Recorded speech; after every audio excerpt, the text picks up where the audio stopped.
elites have become a bit of a fixation for me. If you follow me on Twitter, which you probably don't because I have a different name on there, then you will see that at a certain point I just started posting all these things about the danger of having a fake elite. And I am correct, I am very correct. And there are many reasons for this, and I think especially if you have a fake political elite, that is very alarming.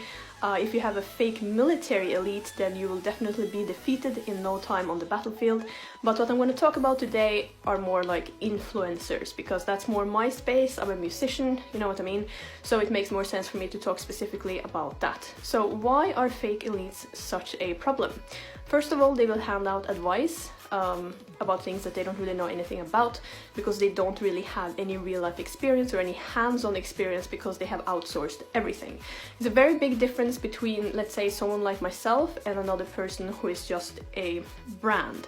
So when I do my recordings, I actually sit and I play everything myself, so I write everything myself and I play all my instruments myself as well. So I actually thought that this was how it was done, but it turns out that I have been wrong when it comes to other people in the industry.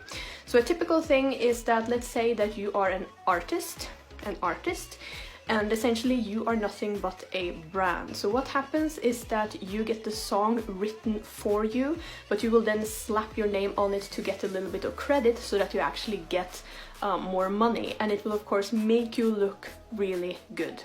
What happens in a lot of instances is that the actual songwriter is completely broke.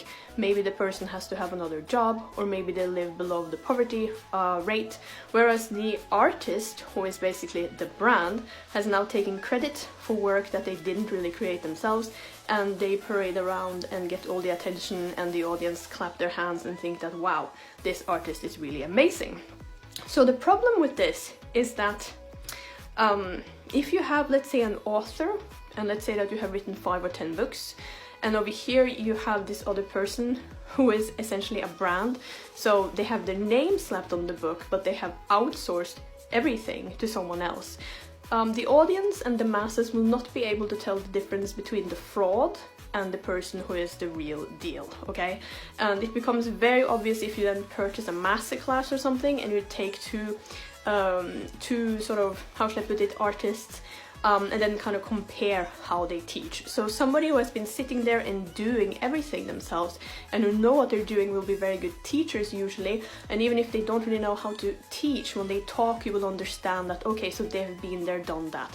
Whereas someone who is just a brand and has been outsourcing a lot of what they're doing to other people will kind of sit there and talk in their videos, and they appear to be kind of lost, and then you will probably think, wow, this person is probably a genius.